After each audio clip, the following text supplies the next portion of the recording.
I, Yoweri Kaguta Museveni.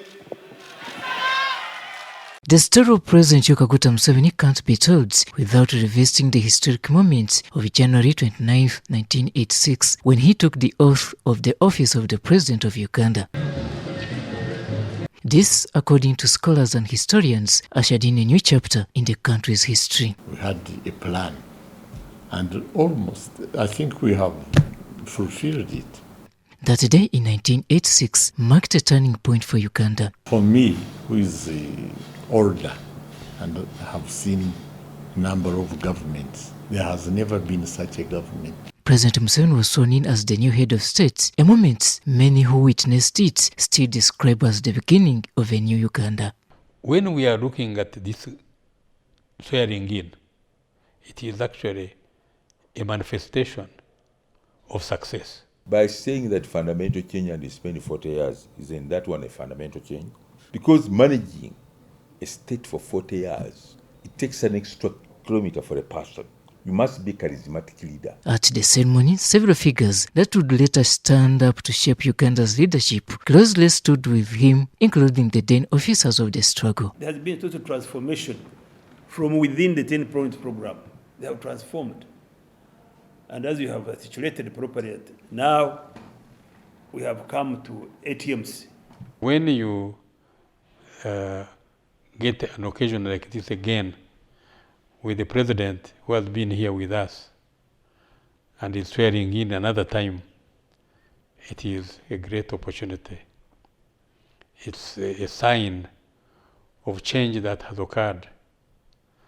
It is he, Yoweri Museveni, has been talking about fundamental change, and indeed he embodies it.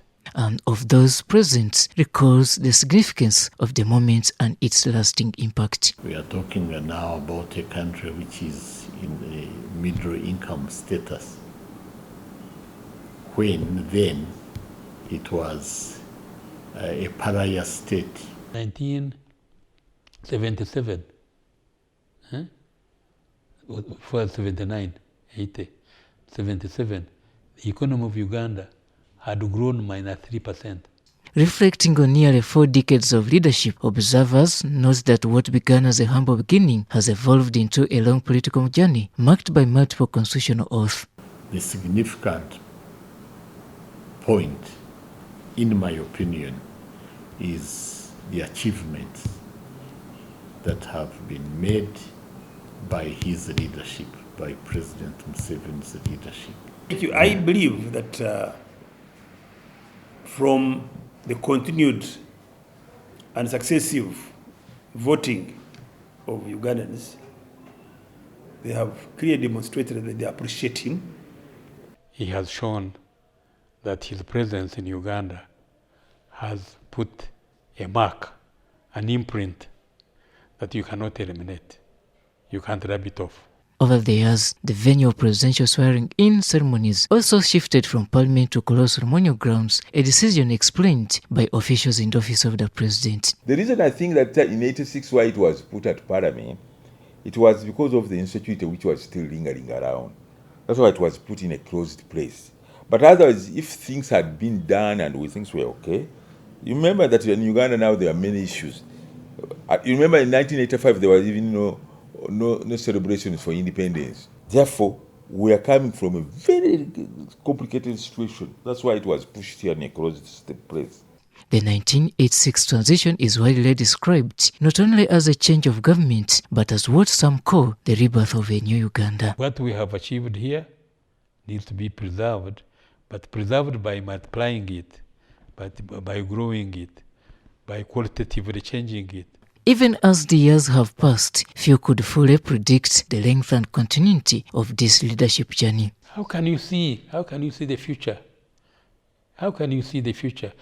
The future is opened by your actions. However, it has also attracted differing perspectives with ongoing public debates about leadership transition and exit plans. He has been teaching Ugandans, he has been teaching leaders at the different levels. So eventually the leader will emerge. There are many people who are showing interest.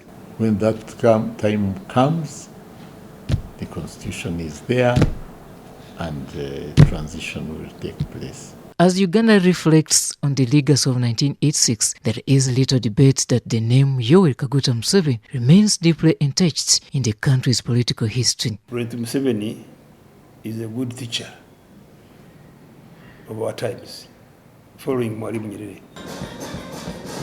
Robert Onyango, UBC News.